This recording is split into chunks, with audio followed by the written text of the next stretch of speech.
Bismillahirrahmanirrahim. Last time we talked about viruses. Even though viruses are considered by many to be not living things. Today, inshallah, we're going to talk about bacteria, which are definitely living things by all criteria. In fact, they are the ancients of the ancients of the ancients living things. Bacteria have been along on this planet for longer than any other living creature.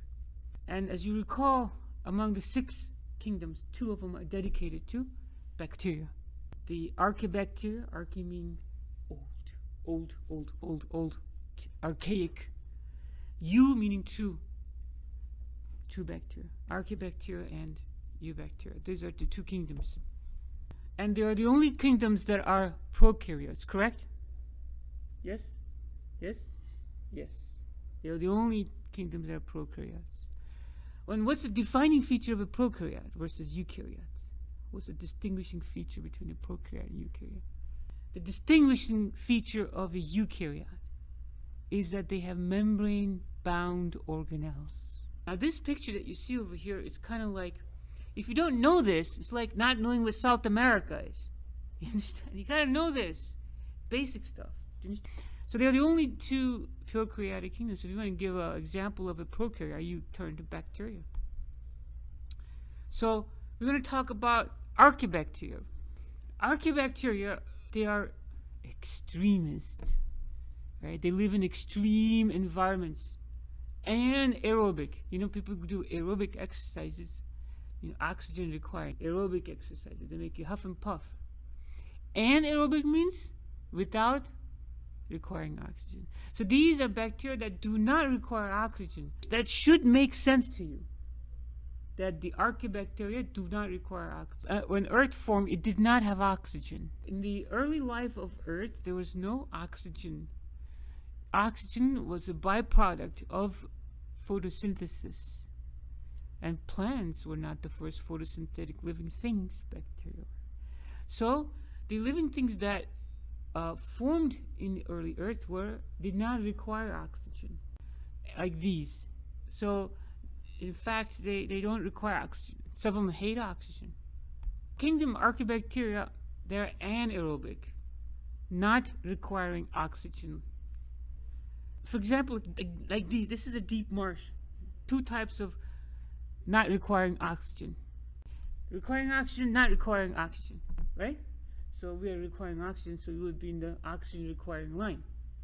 And then there's on the other side is not requiring oxygen line.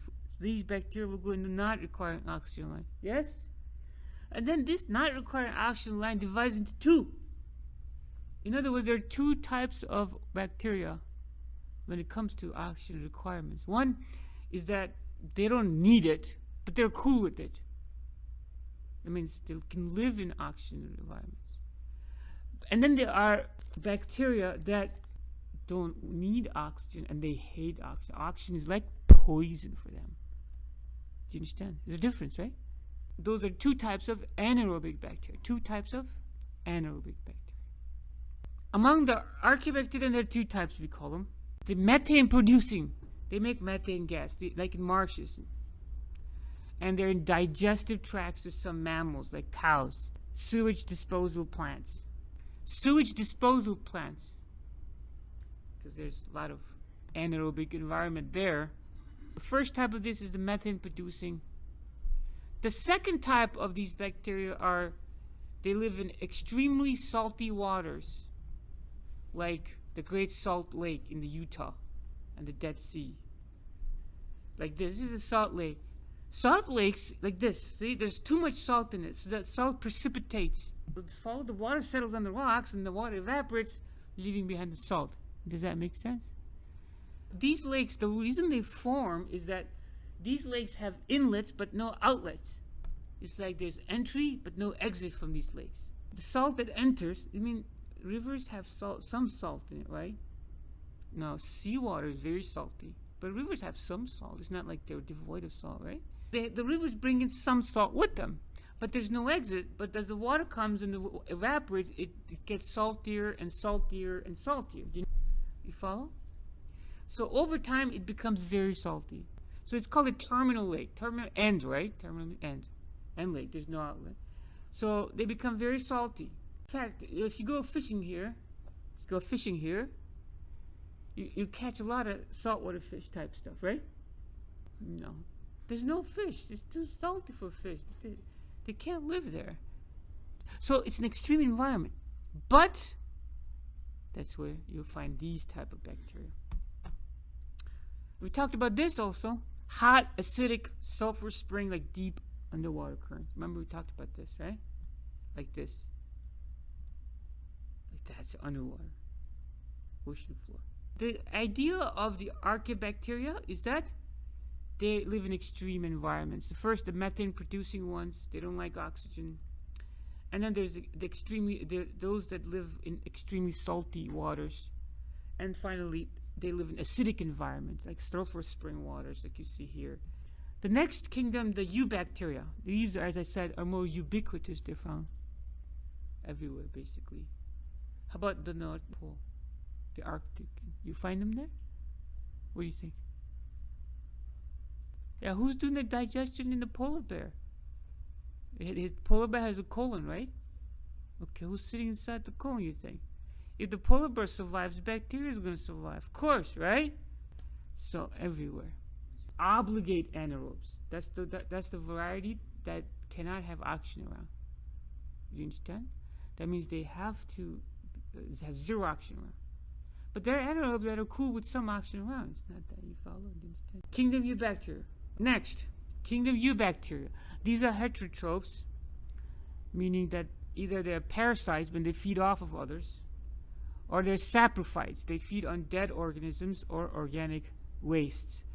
Fungi, their job description is decomposition, right? Not all bacteria are like that. Many bacteria are decomposers.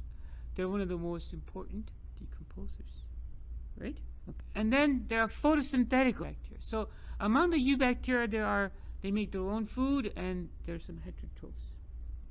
These are photosynthetic bacteria. And they're called cyanobacteria. Cyanobacteria. They have chlorophyll. Like this.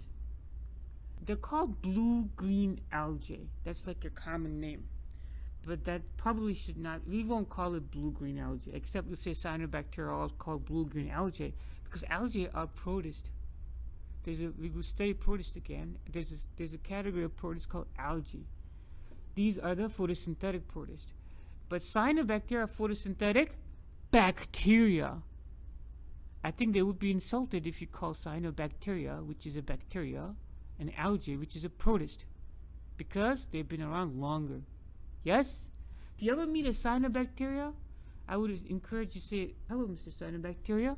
If you say algae, I don't know what's going to happen to you. So they're not algae, they're confused. Cyanobacteria is poisonous. Yeah. Okay. There's photosynthesis is not the only way of getting energy, if you recall. You can also get energy by doing something called chemosynthesis, or chemosynthetic. They break down and release energy of sulfur and nitrogen containing inorganic compound.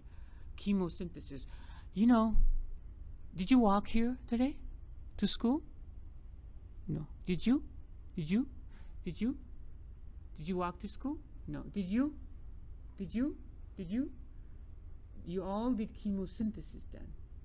Chemosynthesis is releasing the energy from compounds like gasoline to run the car. That's what they do is they make energy, they get energy from other compounds. Okay? They collect energy from other compounds. There are bacteria that are autotrophs, meaning, what does that mean? They are independent. They don't need nobody for energy. Yeah. We are not autotrophs. We are heterotrophs. Right? So there are bacteria that are autotrophs, meaning they make their own energy. There are two ways of making energy, photosynthesis and chemosynthesis. Now, bacteria would also be insulted if you compare them to fungi. Right? Because fungi, by definition, they are decomposers.